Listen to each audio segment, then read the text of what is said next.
Bien. Voy a tratar de... Hoy día ha sido el día de los equipos electrónicos porfiados. El computador, el teléfono. Y están todos rebeldes, sí. Están rebeldes como uno mismo. Bien, estamos en la penúltima predicación de esta serie, que hemos denominado Jesucristo es el Señor. Y tenemos en esta oportunidad, queríamos también en esta oportunidad hablar sobre cómo Jesucristo es el Señor de la ciencia. Por varios motivos, y uno de ellos es que vivimos en un mundo que hoy en día confía mucho en lo que la ciencia dice, ¿ya? Y no está mal el hecho de que tengamos, ¿cierto?, una confianza en la ciencia, pero vemos también en la Escritura cómo cada cosa tiene su lugar y, como dice también un pensador persona involucrada con su tiempo, muy involucrada con el desarrollo social de su tiempo, Germán Doyer, un filósofo, él hablaba sobre que existen una serie de esferas de desarrollo social, de desarrollo de la humanidad, donde está incluida la ciencia, pero todas estas esferas, donde también está la religión, son esferas que son independientes unas de otras, pero al mismo tiempo son codependientes, o sea, es una sinergia que ocurre en todas ellas, y en el centro de todas estas esferas de desarrollo de la humanidad debiese estar Cristo. ¿Cuál es el problema generalmente en la humanidad?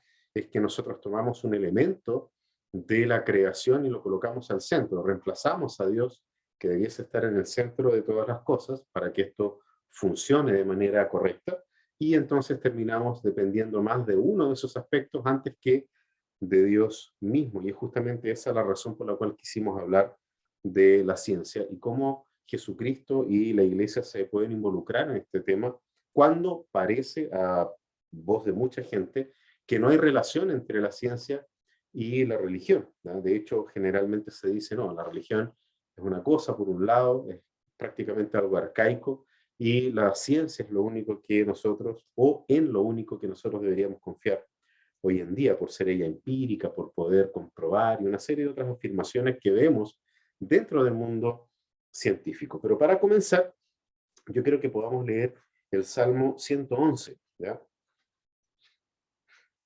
Es un salmo que nos va a mostrar una idea respecto de, el tema de la ciencia, no específicamente, no quisimos seleccionar un versículo que nos hable de hechos que la Biblia habla y luego fueron comprobados de manera científica, sino que queremos reflexionar en torno a un salmo que nos va a permitir una comprensión tal vez mucho más amplia y que pueda abarcar a muchas otras o a todas las ciencias al mismo tiempo. El Salmo 111 dice así: Aleluya, alabado sea el Señor. Alabaré al Señor con todo el corazón, en la asamblea, en compañía de los rectos. Grandes son las obras del Señor, estudiadas por los que en ellas se deleitan. Gloriosas y majestuosas son sus obras. Su justicia permanece para siempre. Ha hecho memorables sus maravillas. El Señor es clemente y compasivo.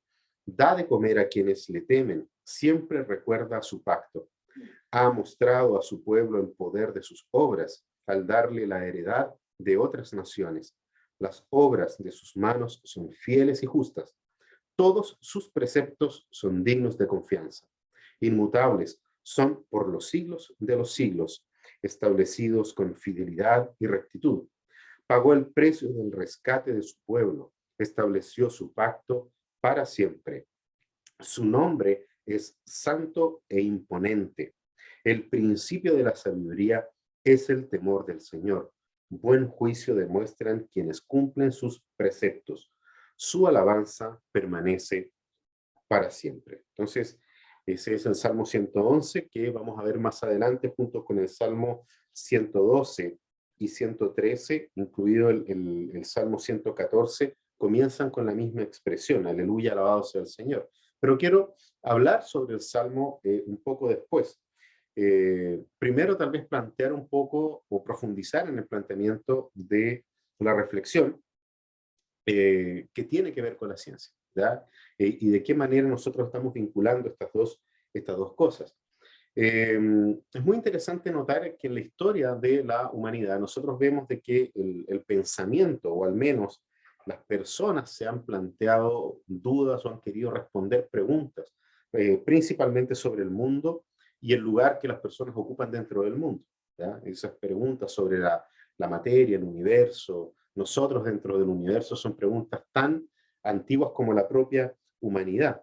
Y para las primeras sociedades, o las sociedades al menos de las cuales nosotros tenemos registro histórico, ya sea por jeroglifos, ya sea por las famosas rocas cuneiformes, pero también a través de relatos y de historias, la mayoría de las respuestas estaban a las preguntas que las personas tenían, estaban en los mitos, ¿eh? Era una forma de explicar los fenómenos que había, era a través de los mitos, ¿ya? Los truenos, la lluvia, por qué las flores florecían en determinado momento, por qué en otro momento los árboles quedaban sin sus hojas. Todo eso tenía que ver con una respuesta mítica, ¿ya? Los dioses iban generando cada una de estas cosas.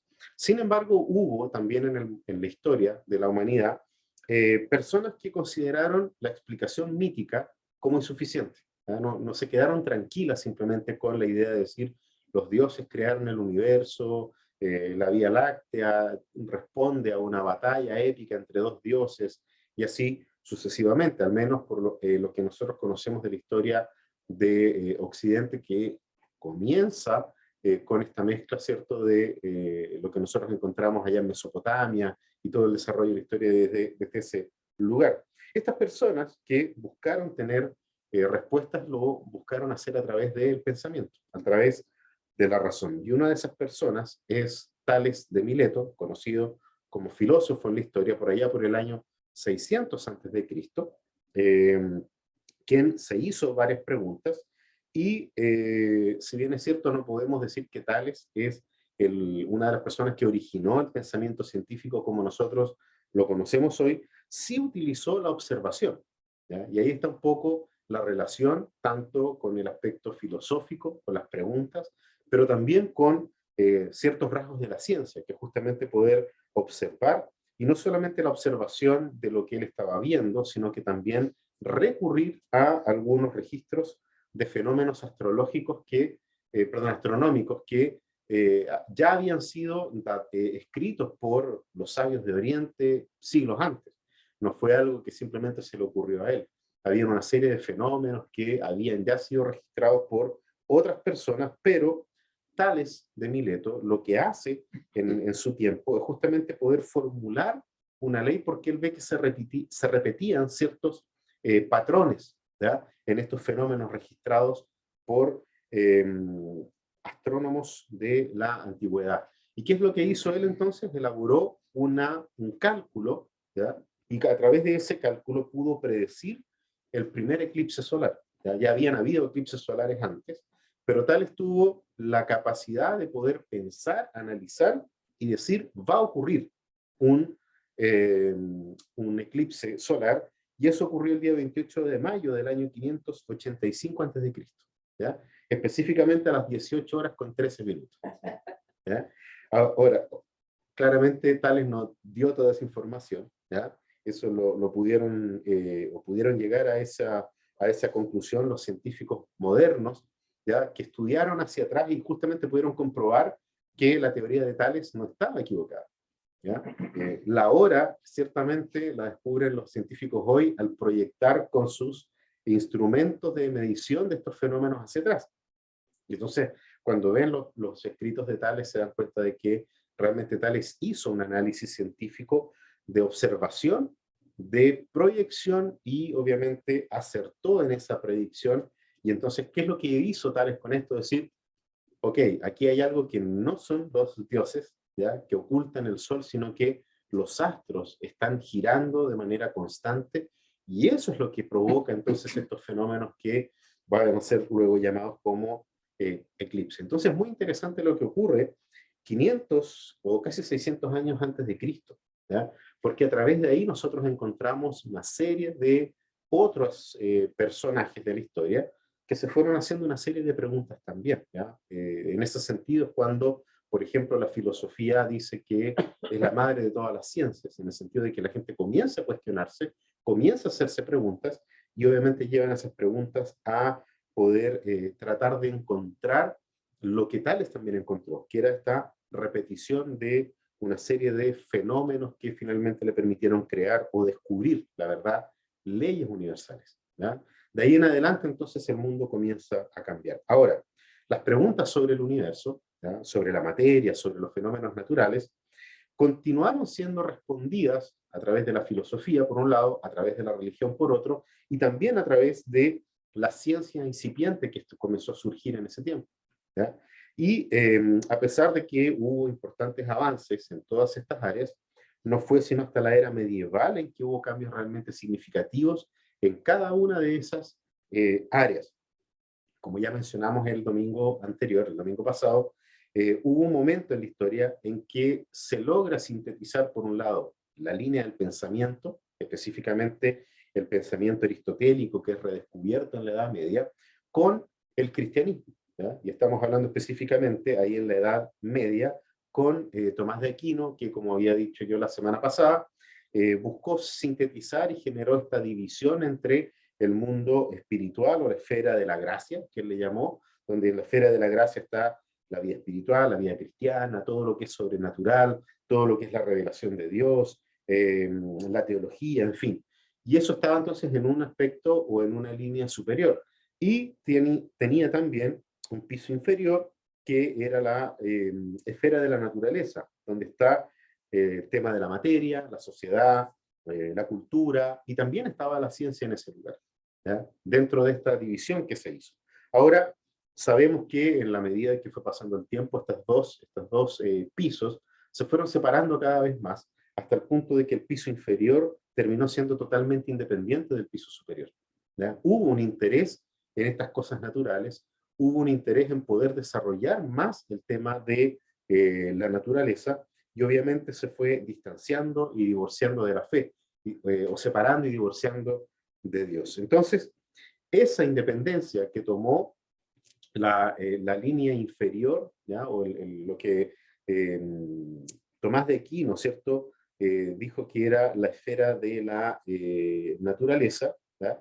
Eh, tuvo su momento ya crítico y de no retorno, por decirlo de alguna manera, justamente en el tiempo del Renacimiento, ¿ya? De ahí en adelante nosotros vemos marcados momentos en que se intentó realmente ya separar por completo estas dos cosas, y justamente desde un momento en que el hombre vuelve a colocar al hombre en el centro de las cosas, y el hombre vendría a ser nuevamente la manera a través de la cual podemos interpretar el mundo, ¿ya?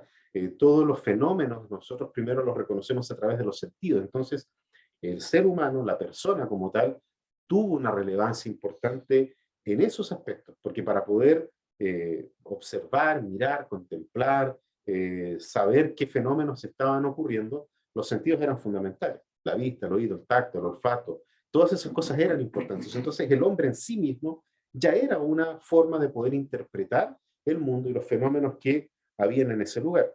A pesar de que la Reforma Protestante, pasado cierto ese periodo, en el siglo XVI específicamente, buscó rescatar las verdades bíblicas sobre ese humanismo que entró en la historia y que terminó por separar las dos esferas.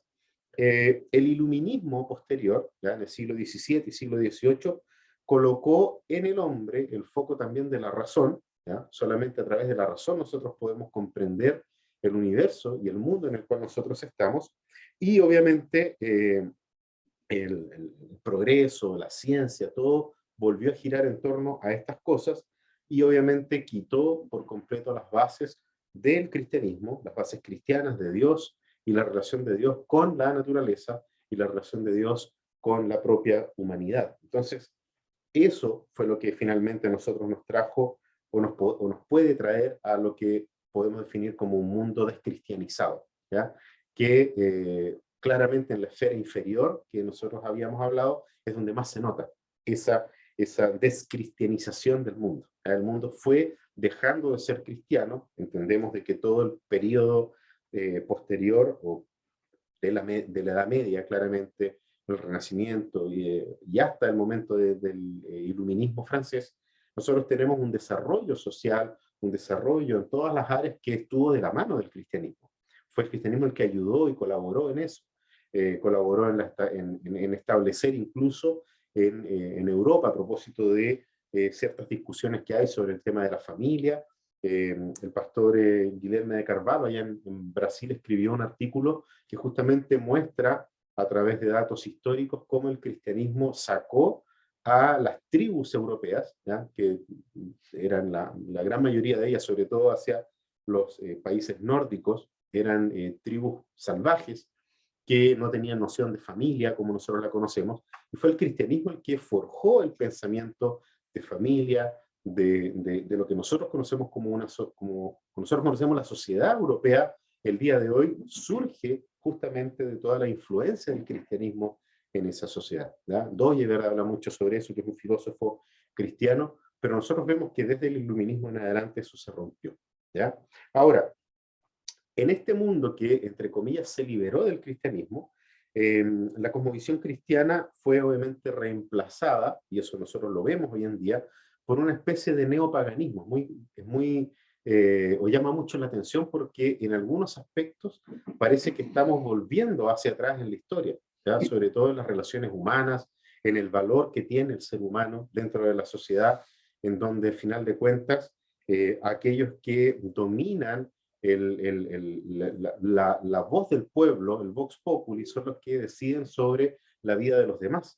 Es muy interesante ese fenómeno porque se ve, y algunos sociólogos ya lo están estudiando, una especie de involución en ese sentido respecto de todo lo que avanzó la humanidad justamente sobre el valor de la vida humana. ¿Ya? Es algo que está ahí dando vueltas y que obviamente la ciencia va a traer luces o sombras de las discusiones que van a surgir de aquí en adelante respecto a este tipo de cosas. Entonces, esta especie de neopaganismo es lo que nosotros vemos hoy en día en nuestra sociedad y obviamente la ciencia también se ha visto afectada con esto, ¿ya? Ya sea a través de quienes financian la ciencia, ¿ya? A la larga, el que pone la plata pone la música, ¿ya?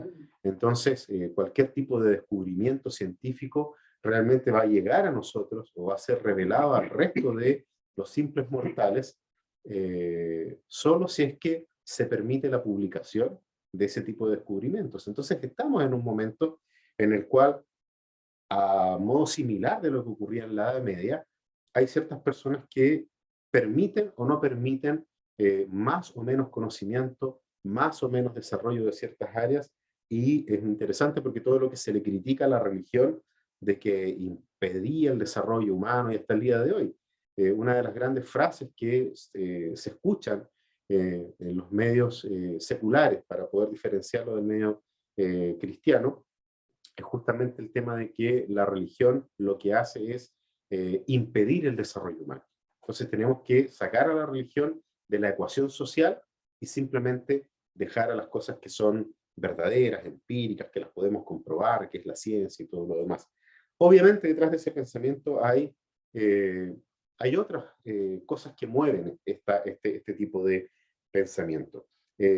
Sin embargo, nuestra propia teología también se ha visto debilitada y entonces ahí es donde nosotros estamos en un momento de la historia en el cual necesitamos hablar tanto de lo que la palabra de Dios nos dice, pero al mismo tiempo mirar hacia estos aspectos del desarrollo humano y ver de qué manera nos podemos relacionar de manera correcta, en este caso puntual, con la ciencia. ¿Por qué?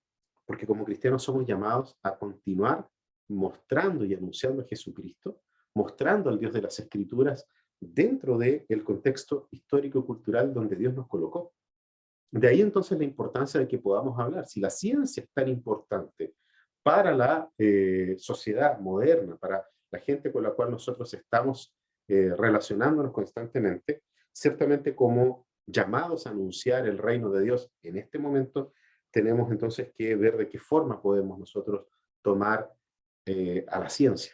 en muchos lugares, eh, en muchos lugares voy a mutear el computador, ahí sí. En muchos lugares se generó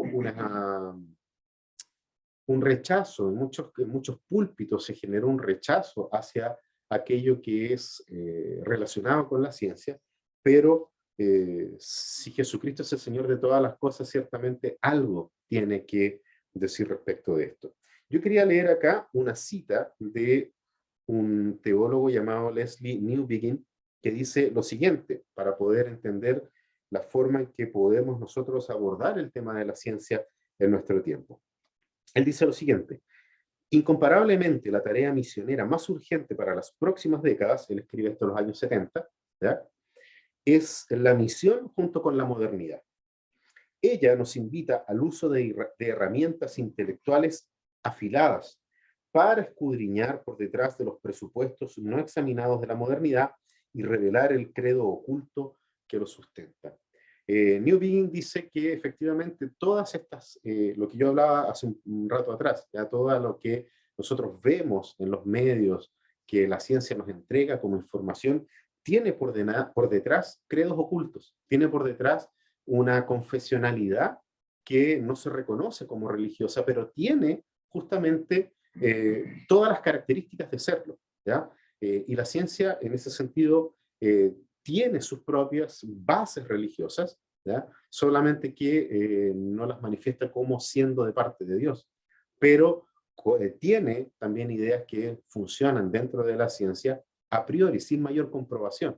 Hasta el día de hoy hay una serie de cosas que la ciencia da por hecho, pero que no lo son. Son teorías que se han mantenido durante muchos años. Sin embargo, por justamente el poder que fue tomando la ciencia como aquellos que finalmente deciden una cosa u otra, ¿ya?, por causa justamente de esta comprobación, la comprobación empírica y todo lo demás, entonces terminan dando opinión sobre todas las cosas, ¿ya? No tengo nada, por ejemplo, en contra de los científicos, al contrario, me encanta leer sobre ciencia, pero vemos, por ejemplo, cómo científicos, astrofísicos, sobre todo acá en Chile, nos está diciendo, por ejemplo, por quién nosotros debiésemos votar o no, ¿ya? Ahí es donde nosotros veríamos, por ejemplo, en el caso de la teoría de Toyever, cómo una esfera intenta meterse en otra esfera, ¿ya?, y trata de atraer hacia sus propios credos esferas que no le corresponden, ¿ya? ¿Pueden interactuar entre ellas? Claro que sí, no son esferas cerradas unas de otras,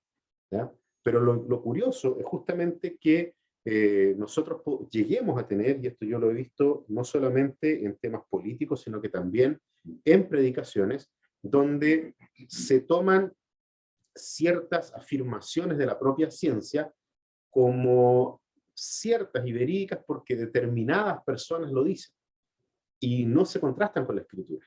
Y ahí es donde nosotros vamos a tener, como decía Newbigin, un trabajo arduo, ¿ya? En las próximas décadas, decía, nuestro trabajo va a ser justamente por ese camino. Ahora, nuestra cultura, en términos generales, es una cultura humanista, y eso es algo que nosotros tenemos que entender y tratar de comprender ese humanismo que hoy en día está rigiendo nuestra cultura. Si bien es cierto, el término humanismo tiene una variedad de significados, o se le ha dado durante la historia una serie de sentidos, uno de los mejores sentidos, y es uno de los que justamente toma el humanismo cristiano, es que el humanismo busca reconocer la dignidad de los seres humanos y la necesidad de trabajar, cualquier área de desarrollo pueda contribuir para poder mejorar la condición humana, ¿ya? En ese sentido, si nosotros aplicamos algunos conceptos de la teología reformada, como por ejemplo el de la gracia común, entendemos de que todo esfuerzo para poder mejorar la condición humana es un regalo de Dios, a través de una serie de diversos elementos, entre ellos la ciencia, pero también la política y así otras áreas de desarrollo humano, la educación, la familia, en fin.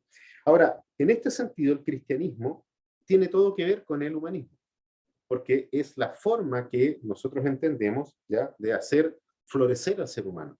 Y era justamente la idea que tenía Juan Calvino.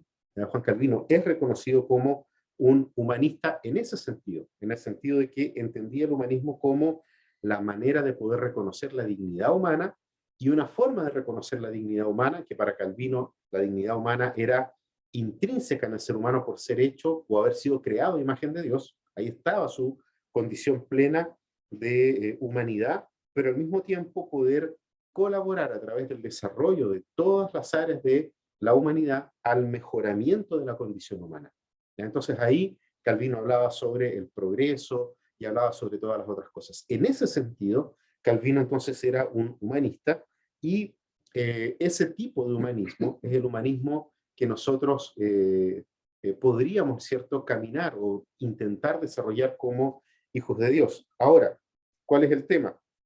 El problema es que hoy en día, cuando nos referimos a humanismo, estamos hablando justamente de ese humanismo confesional, como decía hace un rato atrás, que tiene su propio sistema de creencias, y que a través de ese propio sistema de creencias ha querido sustituir a Dios, por un lado, y lo sustituye tanto como creador, lo sustituye tanto como regente, como aquel que gobierna todas las cosas, y en último lugar, lo quita como salvador, reemplazando cada una de estas cosas con algo que el propio desarrollo humano ha buscado obtener a través de su propio esfuerzo. Entonces vemos el tema de la creación totalmente puesto en duda, a pesar de que tampoco existen todos los medios para poder comprobar de verdad, a propósito del empirismo, de que todo lo que se ha dicho sobre la creación de todas las cosas, o de donde surgen todas las cosas, sean temas totalmente comprobados, valga la redundancia. Lo vemos como regente en el sentido de que no, el regente es el ser humano, nosotros tenemos el control de cómo se preserva la propia humanidad, y estamos viendo, entre otras cosas, lo que conversábamos hoy día al almuerzo, sobre estas restricciones en Holanda, que es un país muy, muy, muy restringido ya respecto a su producción agrícola. Ahora le están aplicando más restricciones a los agricultores, y entonces dicen, no, porque depende del ser humano que nosotros podamos realmente preservar el futuro del planeta, ¿ya? Sí y no, ahí es donde la Biblia tiene mucho que decir, porque por un lado sí, somos responsables de la creación que Dios nos entregó, tenemos que preservarla, es claro, los textos en la palabra que hablan sobre eso, pero por otro lado el que preserva todas las cosas es Dios, ¿ya? Salmo 104, nosotros lo vemos clarito ahí. Entonces, y obviamente como Salvador, Dios no puede ser el Salvador de la humanidad se salva a sí misma, ¿ya? Y ahí nosotros vemos el desarrollo de la ciencia trabajando mucho para justamente sacar el pensamiento confesional cristiano y poder colocar su propia confesionalidad. Entonces nosotros podríamos seguir hablando mucho rato sobre eso, ¿ya? Mucho rato sobre el tema del humanismo, el humanismo confesional secular, el humanismo cristiano, pero la idea mía es poder traer todas estas ideas y poder ver de qué manera nosotros entendemos nuestra relación con el medio ambiente, con los demás y hasta con el propio Dios a través de la ciencia, que es uno de estos elementos que Dios nos entregó para poder mejorar, como decíamos hace un rato atrás, la condición humana, condición de vida, su alimentación, su descanso y tantas otras áreas de desarrollo humano que Dios nos permite vivir, ¿ya? Y en ese sentido, entonces, lo que nosotros leímos acá tiene también mucho que decirnos, ¿sí? El Salmo 100 entonces tiene mucho, mucho que decirnos respecto a eso. Antes de pasar al texto, ya poder analizar el texto en concreto, simplemente quería añadir acá el pensamiento racionalista por detrás de esto, que obviamente cree que la razón humana, ¿ya? Ojo aquí, no estoy diciendo que sea malo en absoluto, sino que es justamente lo que dije al principio, la dependencia de un aspecto de la creación es lo que se torna finalmente un ídolo que intenta dominar todas las cosas. Y en ese sentido, el racionalismo que cree que la razón humana, sobre todo cuando se orienta en el método científico, que es nuestro asunto hoy día, es capaz de poder comprender todas las cosas, comprende las leyes, tanto las leyes creacionales como las leyes sociales, y es la razón la que le entrega al ser humano finalmente la capacidad de poder controlar todas las cosas para sus propios propósitos, ¿ya? Y es ahí entonces donde se enfrenta con una realidad bíblica que si bien es cierto Dios entregándole autonomía al ser humano, en algunos aspectos autonomía no en el sentido de separado de Dios o con sus propias leyes, pero sí le entrega al ser humano ciertas responsabilidades y le da al ser humano también la capacidad de desarrollarse. Nosotros vemos de que en este aspecto del humanismo confesional, particularmente en el área científica, busca entonces traer al ser humano la confianza en la propia razón, en la ciencia, y así entonces vamos a tener certeza de progresar, vamos a tener certeza hacia un mundo de felicidad, hacia un mundo de libertad, hacia un mundo de prosperidad, hacia un mundo de verdad y justicia. Ahí es donde nosotros necesitamos entonces levantar la voz como hijos de Dios. Ahora quiero que vayamos justamente al texto. ¿Por qué?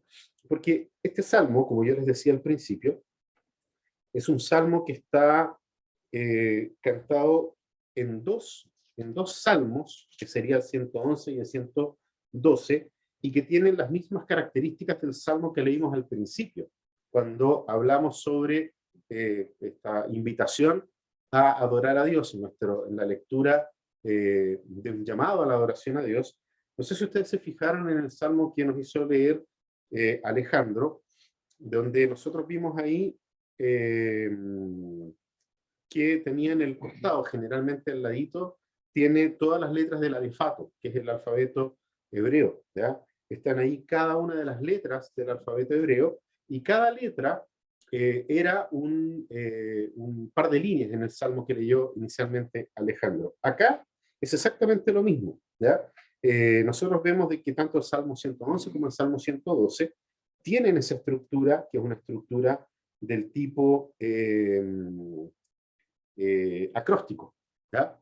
Entonces, cada letra del Salmo tiene al lado una, o se subentiende que en el hebreo, cada frase que está ahí, cada línea del Salmo, comienza con una letra del alefato, salvo la primera expresión que es en el caso del Salmo 111 y 112, y también aparece en el Salmo 113, la expresión aleluya, alabado sea el Señor.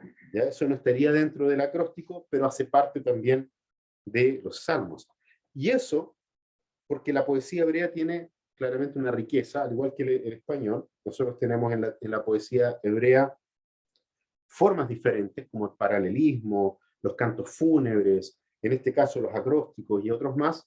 En el español nosotros tenemos el soneto, la narrativa, la épica, en fin. Nuestras lenguas tienen esa capacidad de poder ordenar de manera tal algunas ideas para poder destacar ciertas cosas, no en desmedro de otras, sino que la belleza del lenguaje permite destacar algunas cosas.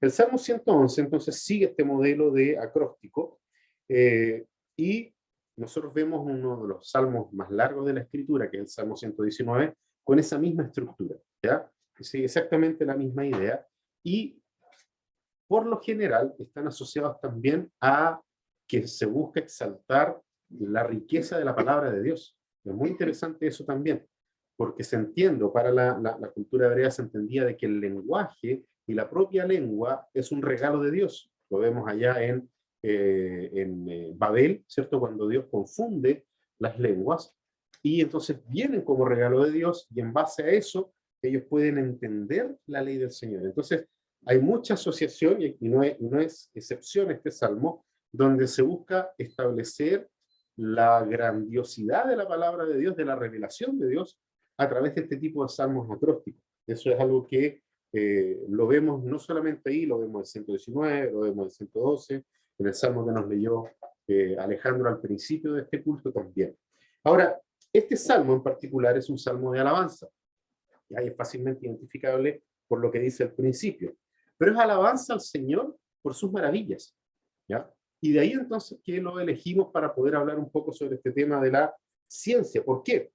Porque no pocos científicos son y han sido cristianos, y que el anhelo de sus corazones de poder meterse en la ciencia ha sido justamente el poder haber en algún momento de sus vidas quedado maravillados con algún fenómeno, ¿ya? Y entonces eso los llevó a querer interpretar el fenómeno, y entonces se metieron en el mundo de la ciencia.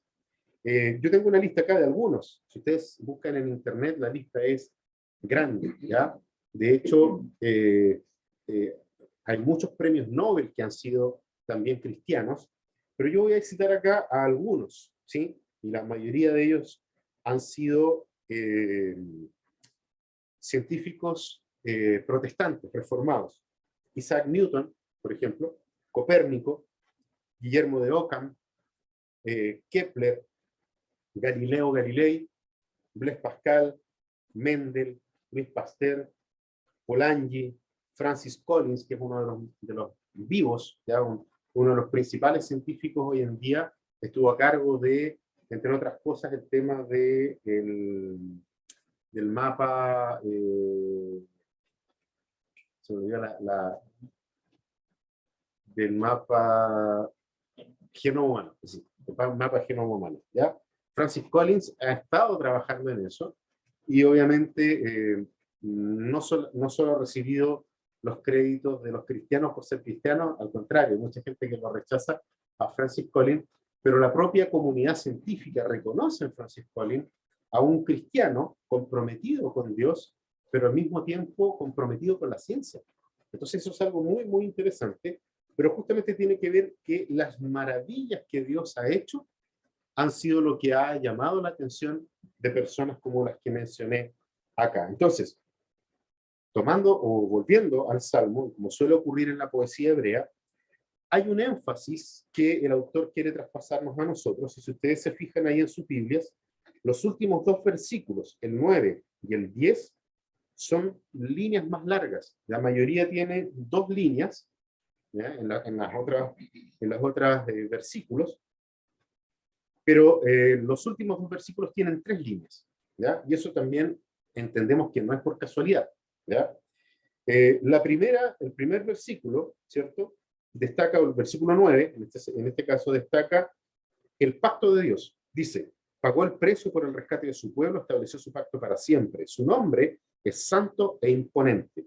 Y en el versículo 10 coloca o busca destacar cómo los preceptos de Dios son el camino para poder adquirir sabiduría, ¿ya? Dice, el principio de la sabiduría es el temor del Señor.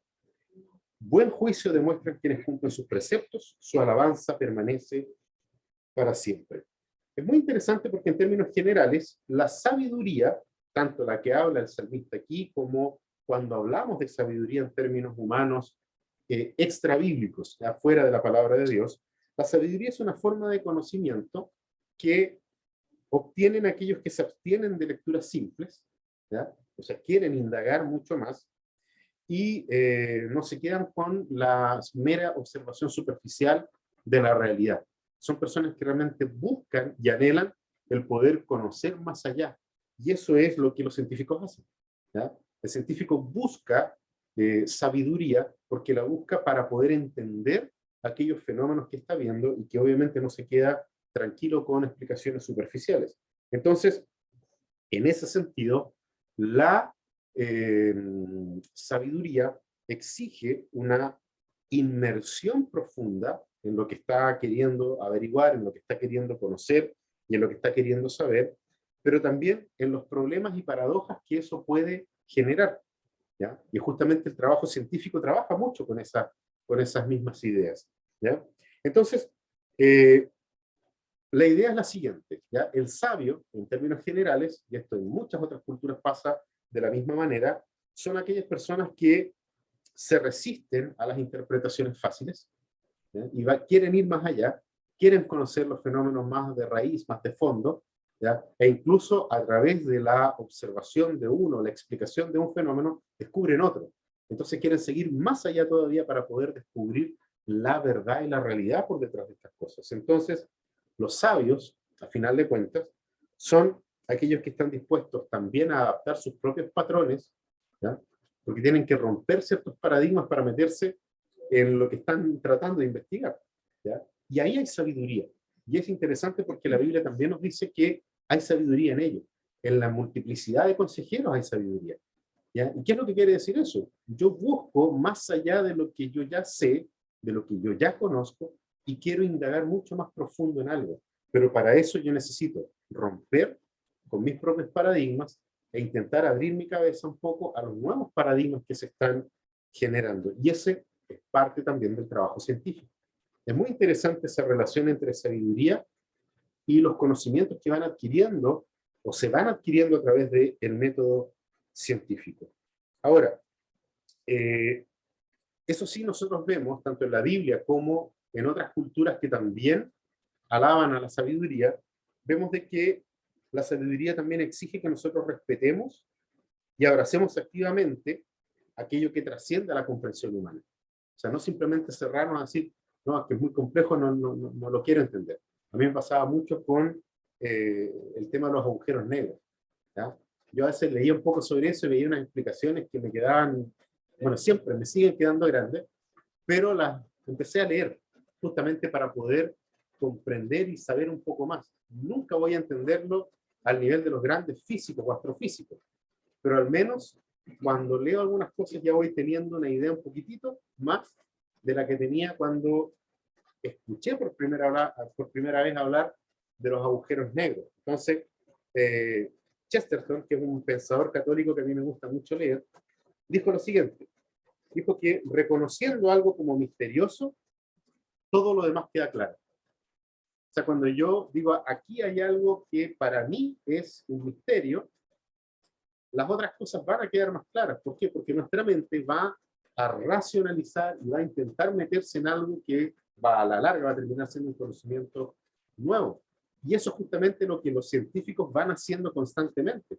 Descubren algo y tiene luz, ya hay claridad respecto a un fenómeno, pero descubren otro. Y entonces al concentrarse en ese nuevo fenómeno, obviamente todo lo demás que ya se supo, que se aprendió, queda mucho más claro, porque aplicamos el conocimiento que ya obtuvimos hasta ese momento en los nuevos fenómenos. Entonces, como primera cosa, hay una sabiduría que tenemos que reconocer en la ciencia. Y esa sabiduría que podemos reconocer en la ciencia, entendemos de que también proviene de Dios para los científicos, aunque los científicos no lo quieran reconocer a él. ¿Ya? Hay sabiduría en todas las cosas que Dios creó y obviamente Dios quiere también que nosotros salgamos del misticismo, de simplemente decir, es que esto es muy complejo, no lo quiero entender, y podamos entender por qué. Porque Dios mismo es toda la verdad, o es la verdad plena, es la verdad suprema. Entonces tenemos nosotros también la libertad de poder entender, comprender, animar a nuestros hijos y a la gente que nos rodea a involucrarse con el mundo de la ciencia. ¿Por qué? Porque hay verdad en la ciencia. Y esa verdad, o como diría también un gran filósofo cristiano, toda verdad es verdad de Dios. No hay verdad fuera de Dios. Entonces la verdad científica es verdad de Dios. Y eso es lo que en parte nos dice el Salmo que acabamos nosotros de leer. Ahora, ¿cómo nosotros podemos hacer esto? ¿Ya? Y cómo alguien que está involucrado en el mundo de la ciencia puede hacer algo como esto. Vamos ahí al texto de nuevo. Lo primero es dando gracias a Dios. Fíjense en el Salmo que leímos, los versículos del 1 al 3, el salmista comienza llamando a la alabanza y a la adoración, ¿cierto? Aleluya, alabado sea el Señor, pero lo hace invitando a alabar al Señor en la congregación, en la iglesia, en el cuerpo de Cristo. ¿Ya? Llama a la congregación a alabar al Señor, a Jehová, y luego afirma que lo va a hacer personalmente con todo su corazón. Hay una acción doble. ¿Ya? Fíjense, dice, alabaré al Señor con todo el corazón y en la asamblea en compañía de los rectos. ¿Ya? Ahí nosotros vemos de que hay una acción en esta búsqueda de la verdad, no hay una acción individual, sino que existe una acción comunitaria, ¿ya? De la cual podemos ser parte. Habla ahí sobre los rectos, entendemos en las palabras de la Escritura de que, si bien es cierto, no hay ningún justo ni aún uno, somos sí justificados por la gracia en nuestro Señor Jesucristo, y eso entonces nos permite entender este salmo en ese sentido. Ahora, aparte de eso, el salmista también dice que va a alabar al Señor en este contexto de la adoración pública, y que nosotros podríamos aplicarlo incluso a otro tipo de asociaciones, como en este caso, en la comunidad científica, cuando entre rectos, entre hijos de Dios, pueden encontrar caminos para poder trabajar la ciencia comunitariamente. ¿ya? Nosotros vemos algo de eso, por ejemplo, en una asociación en Brasil, que se llama la Asociación Brasileña de Cristianos en la Ciencia. Ellos entienden justamente este salmo como parte de lo que Dios nos permite hacer, y en el caso del científico, le permite hacer no solamente en la comunidad de los santos, sino que entre los santos de Dios en la comunidad científica. ¿Ya? ¿Por qué? Porque si estos santos de Dios, estos restos de Dios, están en la ciencia buscando la verdad, obviamente la comunión de esos santos que buscan la verdad fortalece.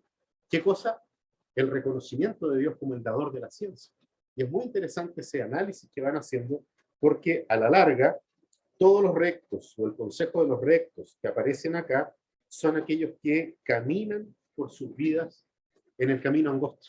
¿Ya? Nosotros vemos algo de eso ahí en Mateo capítulo 7, ¿ya? En el versículo 14, cuando nos hablan de los que caminan por este camino que es más angosto. Ahora, fíjense que el Salmo también habla de que las obras de Jehová son grandes. Estas obras, ¿cierto?, en la cosmovisión hebrea, no comienzan simplemente con la observación, sino que reconocen esa creación que yo puedo ver y observar en lo que Dios ya hizo.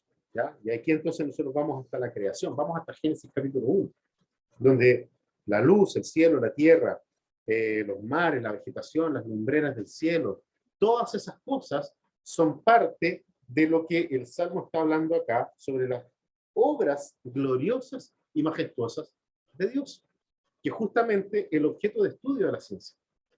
A pesar de que el científico no reconozca a Dios como el creador de todas las cosas, nosotros entendemos que sí fueron creadas por Él, y obviamente todo el fenómeno de cada una de ellas, a través de la ciencia de Dios, nos permite conocerle también a Él. ¿Ya? Y eso es lo que generalmente los científicos cristianos buscan hacer. Aquí hay una palabra que, al menos aquí en mi Biblia, aparece como, dice en el versículo 2, dice, grandes son las obras del Señor, estudiadas por los que en ellas se deleitan. ¿Ya? No sé de qué forma aparece. ¿Tiene alguien ahí alguna otra versión a mano? La NBLA o la van. Son las obras de Jehová, buscadas de todos los que las quieren. Buscadas, ¿cierto? Ya, la palabra buscadas es la palabra hebrea daras, que significa examinar o estudiar.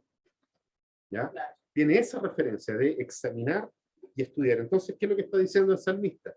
El salmista está diciendo que aquellos que se deleitan en examinar las obras del Señor, lo encuentran a Él. Se encuentran en la grandeza de Dios. ¿Ya? Entonces, cuando vemos eso, ¿cierto? Los que se deleitan en las obras del Señor, buscan, examinan, estudian esas obras, ¿ya? Nosotros entendemos que incluso aquellos que no reconocen a Dios, o que Dios creó todas estas cosas, igual van a encontrar una bendición especial en investigar esas obras de Dios. ¿Ya? Porque están justamente estudiando, están queriendo escudriñar esas cosas, y obviamente se deleitan en esas cosas. ¿Ya? Y nosotros vemos de que eso ocurre en el pensamiento científico. Ahora, ¿cuál es la contraparte? Si lo podemos decir de esa forma.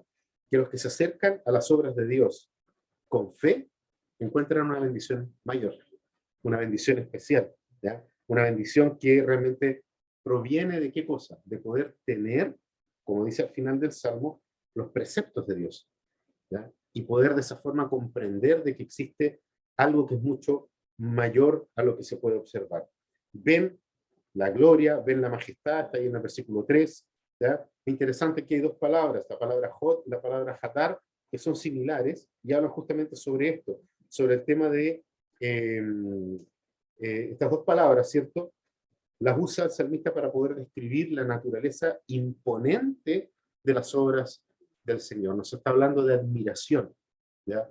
Y uno de los principios de la ciencia es el principio de la admiración, ¿ya? Es muy interesante cómo este salmo, claramente David no estaba pensando en escribirnos de ciencia, pero todas las ideas por detrás, nosotros las podemos aplicar en el ámbito de la ciencia. Entonces aquí el salmista nos está invitando a pensar en lo siguiente cuando él hace esta declaración. Si las obras del Señor son así de imponentes, ¿cómo debe ser Jehová? ¿Cómo será ese Señor de esas obras imponentes? Tenemos otros salmos donde nos habla de cosas específicas, ¿ya? De las estrellas, el firmamento, de la naturaleza. ¿Ya? Salmo 104 nos habla de eso. Nosotros vemos en el Salmo 8 vemos un poco de eso. En el Salmo 19 vemos un poco de eso también. En el libro de Job también vemos una cantidad de cosas que Dios le declara a Job que es realmente impresionante. Entonces, el salmista busca traer esa misma reflexión. Si las obras del Señor son así de imponentes, ¿cómo será ese creador de todas las cosas? Y luego entonces en el versículo 3 dice, su justicia permanece para siempre, ¿cierto?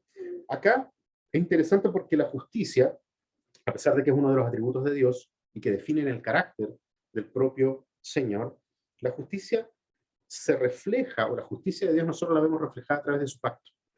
¿Ya? El pacto de Dios nos ayuda a nosotros a poder ver y entender su justicia. Ahora, lo interesante es que la justicia de Dios no está sujeta a un capricho de un Dios que cambia de parecer, sino que nos dice que es para siempre. ¿Ya? Y es muy interesante porque lo hace declarando lo que está declarando anteriormente. Por lo tanto, toda la obra de sus manos, por un pacto que Él hizo con su creación, entonces Él la sostiene y permanece para siempre. Y ¿saben una cosa? Eso incluye las leyes naturales. Porque a través de las leyes que Dios estableció para la naturaleza, que los científicos van descubriendo, Dios sostiene y mantiene todo lo que creó. Entonces, están las leyes de la física, la ley de la electricidad, las leyes de la biología, todas las leyes de la química están incluidas en esto. Y es interesante, ¿por qué? Porque el salmista percibe de que justamente esta justicia de Dios, que nosotros podemos ver reflejada en el pacto de Dios, permanece para siempre. ¿Ya? Y saben una cosa, aquí hay algo que obviamente no está en el Salmo, pero sí en el entendimiento científico. La única posibilidad de que la ciencia pueda estudiar los fenómenos es justamente a través de la regularidad de los fenómenos. Es a través de la repetición de esas leyes naturales. Si no existen esas leyes, la ciencia no podría estudiarlas. Entonces, ¿quién estableció esas leyes? El salmista dice que fue el Señor. Por eso Él es majestuoso y es grande.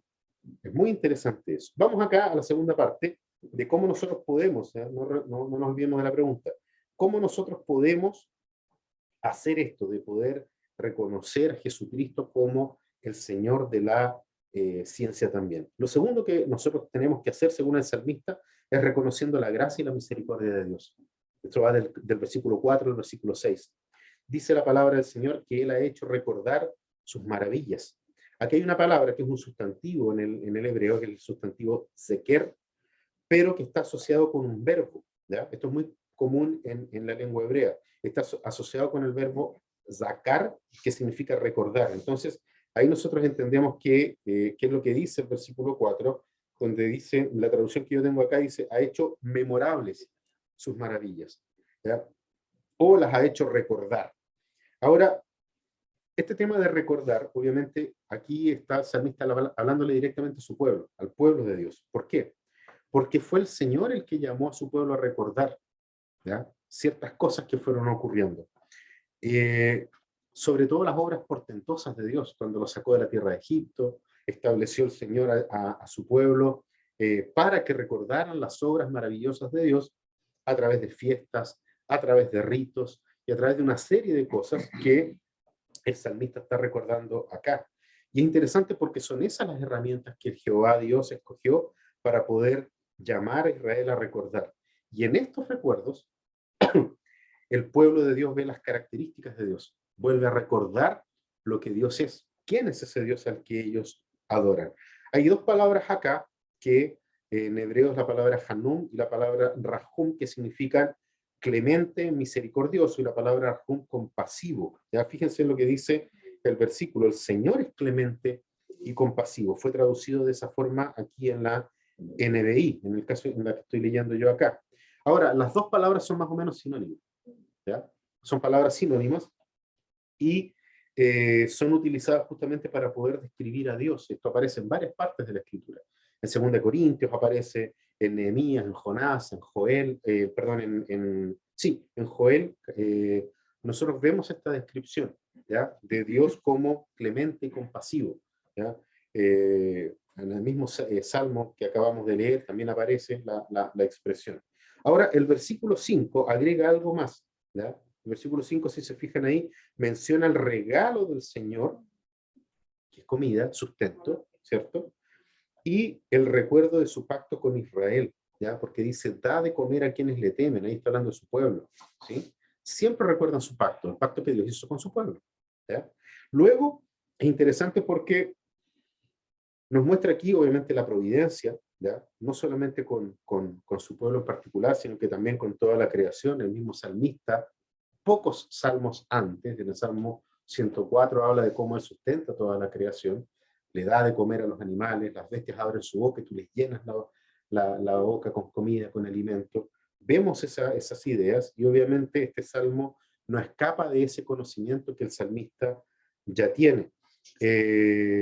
Claramente recordamos aquí al propio Señor Jesucristo diciéndonos, piden el sustento del día, ¿ya? Porque ustedes tienen que recordar que Él hizo un pacto con ustedes.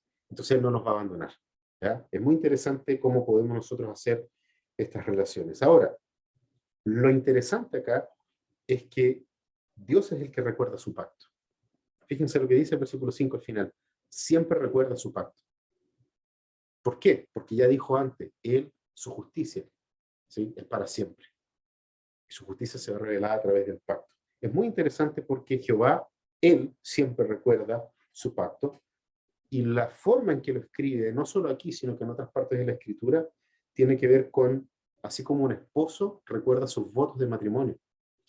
Es muy interesante la relación que hace no solamente el salmista, sino que profetas en otras partes de la escritura, así como un esposo que es fiel, recuerda siempre sus votos matrimoniales, de esa forma el Señor recuerda su pacto para con su pueblo. Y este tipo de recuerdo claramente va mucho más allá de traer algo a la mente, ¿ya? Implica acción, no es solamente un recuerdo así como, oh, qué bonito, ¿ya? Qué recuerdo más lindo, no, lleva también a la acción, ser fiel a las promesas que uno hizo. Y eso es lo que Dios hace. Dios no solamente que se recuerda así como, oh, me acordé, sino que ejecuta y hace todas las cosas justamente por causa del pacto que Él hizo. Entonces, no solo fue fiel a sus promesas del Señor, sino que también perdona a su pueblo, ¿ya? Hablaba ahí de que era misericordioso un poco antes. Entonces, recuerda que Él perdona a su pueblo una y otra vez, sobre todo cuando su pueblo le falla, cuando su pueblo camina lejos de Él.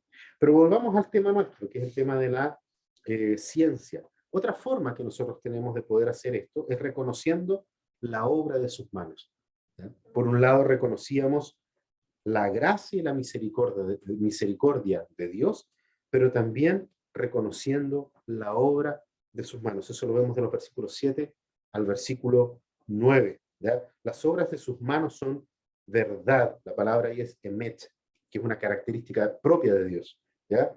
Y la otra que aparece aquí es la palabra mispat o justicia.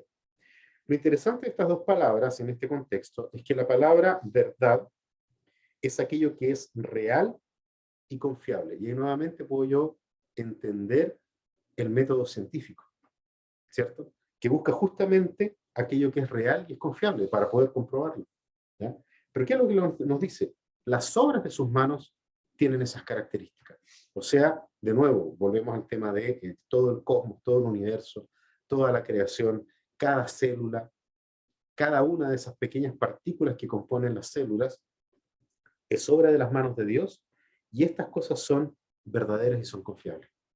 Entonces, fíjense, la ciencia, desde la perspectiva cristiana, depende de Dios. Porque no pueden, la ciencia no puede investigar algo que no sea confiable. No pueden ellos tener su confianza puesta en algo que no es verdad, en algo que es fantasioso.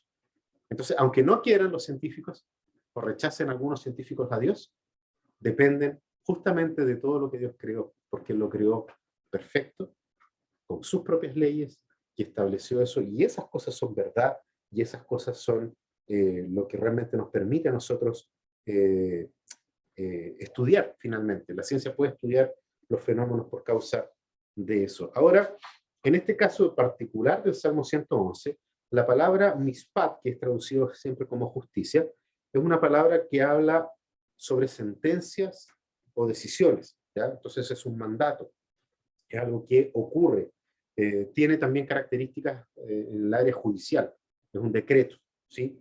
Y en ese sentido, el salmista está diciendo que las obras de las manos del Señor implican una verdadera integridad y que fueron decisiones tomadas por Dios que están basadas para la equidad y el equilibrio, o sea, el equilibrio del universo es justamente por este decreto de Dios. Y ahí entonces de nuevo la ciencia depende de los decretos de Dios para poder estudiarlos y comprenderlos. Todos sus preceptos, dice acá, son firmes, ¿ya? Eso también la ciencia lo ha descubierto. Todas las leyes naturales son firmes y se repiten, y las pueden estudiar, y entonces hemos podido progresar en el área de la ciencia muchísimo. Fíjense que acá precepto sería una especie de regla general destinada a regular destinada a regular el comportamiento, o sea, cualquier tipo de fenómeno, ¿sí? Que se repite. ¿Se acuerdan al principio de Tales de Mileto? ¿Ya? Que pudo predecir aquel eclipse. ¿Por qué? Porque efectivamente hay aquí una regla general que viene de parte de Dios. El salmista la reconoce como que viene de parte de Dios. Nos está diciendo que esos preceptos de Dios son seguros. Y de nuevo, vuelvo a decir, la ciencia busca justamente esas leyes, ¿ya? Lo que motiva a la ciencia a seguir descubriendo son justamente esas leyes que brindan estabilidad a los fenómenos naturales y entonces los pueden estudiar. Y en esto tal vez voy a ser majadero, pero a pesar de que los científicos o algunos científicos no quieran reconocer a Dios, su trabajo científico depende de lo que Dios creó y de los decretos de Dios y de lo que Dios estableció. Eso es lo que le da la confianza a la ciencia, ¿ya? Entendemos sí que por causa del pecado el hombre rechazó a Dios, como dice Pablo en Romanos, ¿ya? Lo relegó a Dios, no quiere saber de Dios, pero a pesar de ello, toda la ciencia depende de lo que Dios hizo. El hecho que diga que son firmes, por ejemplo, dice en el versículo 8, son firmes por los siglos de los siglos, ¿ya? De manera eterna. O como dice esta otra de acá, dice establecidos con fidelidad y rectitud por los siglos de los siglos. Aquí hay una palabra que es la palabra firme, que es la palabra tzamak, del hebreo. Eso es, bueno, tiene varios significados. El hebreo es una lengua muy rica en cuanto a significados, pero por el contexto que nosotros estamos leyendo, significa que, como está hablando acá, de las obras y los preceptos de Dios, que son inmutables por los siglos de los siglos, ya que son firmes por los siglos de los siglos, en el contexto entonces nos dice de que Dios sustenta y mantiene en las leyes naturales. Vuelve a reafirmar la misma idea, ¿ya? Y eso va a ser eterno, eso va a ser de manera constante y permanente. Tienen una cualidad eterna, fíjense lo que dice después, se hacen con verdad, dice más adelante, ¿ya? Las palabras hay verdad, rectitud, la palabra rectitud, que es yazar, significa que es recto, que no hay engaño, o sea, no hay posibilidad de fallar. Nuevamente, la ciencia busca eso, busca de que no se generen cambios. Cuando hay alteraciones en eso es porque hay un problema, ¿ya? En el fenómeno. Y a veces el descubrir justamente el problema permite mejorar y avanzar, ¿ya? Y eso es muy interesante porque, repito, el salmista acá no nos está dando las instrucciones para la vida científica. Sin embargo, lo que la palabra de Dios dice aplica, ¿ya? A todo lo que el método científico también busca. Y al final, ¿cierto? En el versículo 9, nosotros vemos que dice, ha enviado redención. Aquí pareciera que hay un cambio, un giro en lo que está declarando el salmista, pero no nos olvidemos de que estamos hablando sobre reconocer las obras de las manos de Dios. Y en el versículo 9 nos está diciendo que ha enviado su redención a su pueblo, ¿ya? Aquí entonces el salmista separa de una u otra forma a los que pueden estar buscando la verdad de aquellos a los cuales la verdad los buscó, ¿ya? ¿Por qué? Porque dice de que él pagó, en la traducción que yo tengo acá, dice que él pagó el precio del rescate de su pueblo y estableció con ellos su pacto para siempre. La redención de todas las cosas, si lo vemos aquí en el versículo 9, la redención de todas las cosas implica traer en libertad a alguien que estaba cautivo. Y si el pensamiento humano ha estado cautivo justamente por causa del pecado de no querer reconocer a Dios, ciertamente aquellos hijos de Dios, los que el salmista menciona al principio, ¿ya? En la asamblea, en compañía de los rectos, que se meten en el mundo de la ciencia, ciertamente van a poder trabajar juntos. ¿Para qué? Para la gloria de Dios, a través de todo tipo de adelanto científico que tiene como finalidad última poder mejorar la condición humana, ¿ya? A través de la gracia común, en el caso de los que no creen en el Señor, y obviamente a los que sí temen en el Señor, como dice acá, poder apuntar hacia Dios como el autor de todas las cosas. Él ha establecido su pacto para siempre. En el Antiguo Testamento es muy interesante esto, porque en el Antiguo Testamento la palabra establecer, ¿ya? Generalmente se usa para alguien que da una orden, ¿ya? Para alguien que está asignando que las cosas tienen que funcionar de determinada manera, pero también tiene el significado de que configura una cosa, ¿ya? Y en ese sentido, cuando nosotros lo leemos con esta mirada desde el área de la ciencia, podemos ver de que el Señor entonces estableció, ordenó todas las cosas, y entonces el ser humano, que es parte de todo esto, puede descubrir a Dios en estas cosas, puede reconocer a Dios en estas cosas, y obviamente el final del versículo 9 es muy interesante porque dice, su nombre es santo, su nombre es temible, su nombre es santo y temible. ¿El nombre de quién? El nombre que Dios reveló a su pueblo, Jehová, el Señor. Ahora, es muy interesante, y ya para ir cerrando el análisis de este salmo, es muy interesante porque las escrituras hebreas generalmente presentan a Dios y el nombre de Dios como santos. La santidad de todas las cosas derivan de Él, ¿ya?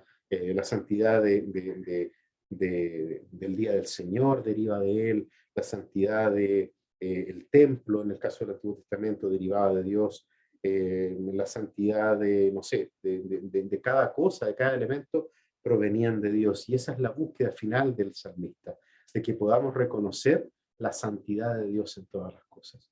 Ahora, cuando nosotros terminamos mirando este salmo y podemos decir de qué manera nosotros podemos entender de que toda la creación, de que todo el universo, de que todas las leyes de la física, de la química, las leyes naturales, las leyes de todo lo que mueve el universo que nosotros conocemos y del cual la ciencia busca las respuestas, busca el poder entender y comprender estos fenómenos, solamente podemos ver de que vamos a llegar a una plena conciencia de todas esas cosas adquiriendo la sabiduría a través de Cristo.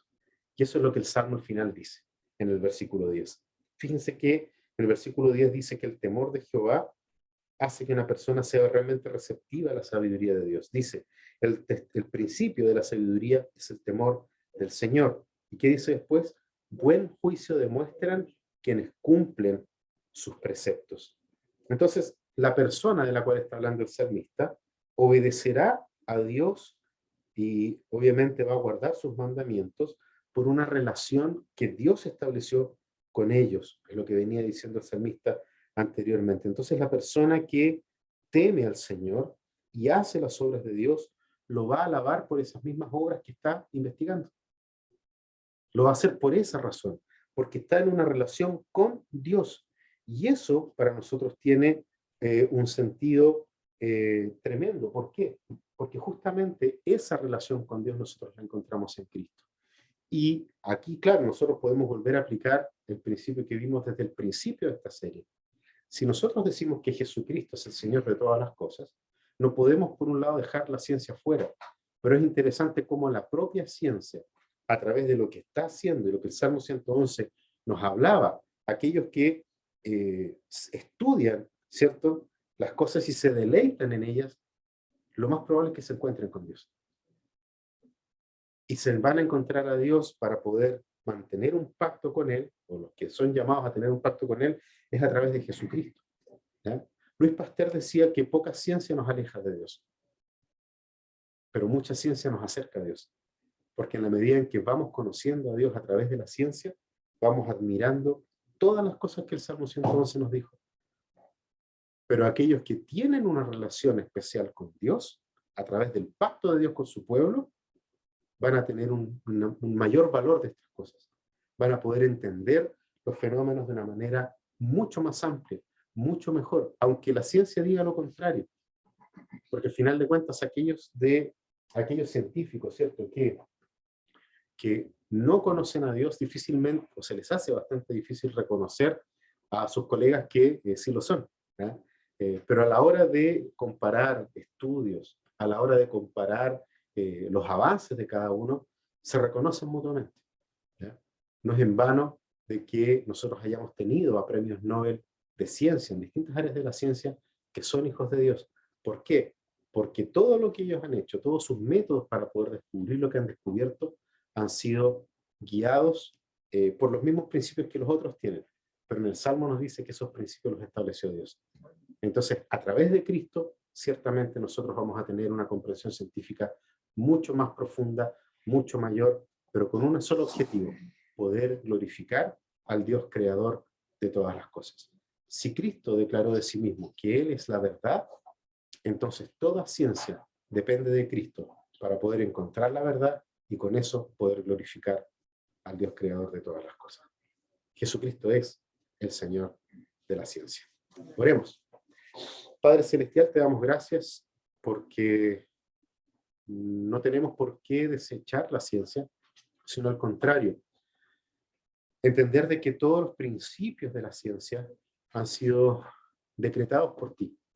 Eres tú, Señor, quien ha decretado todas las cosas para que nosotros podamos comprender el mundo en el que estamos y a través de la comprensión del mundo en el que estamos y los fenómenos naturales de este mundo, poder también descubrirte a ti.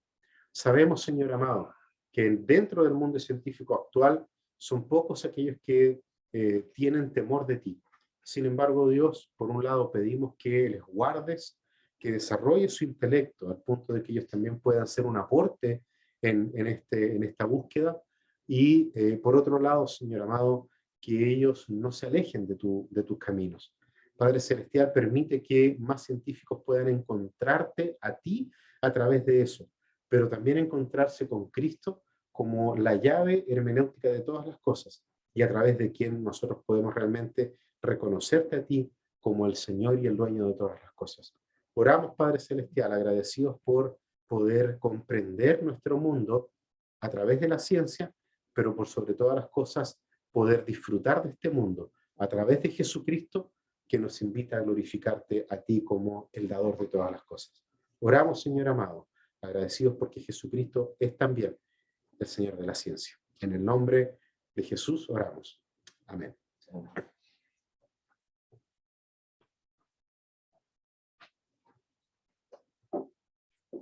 Amén.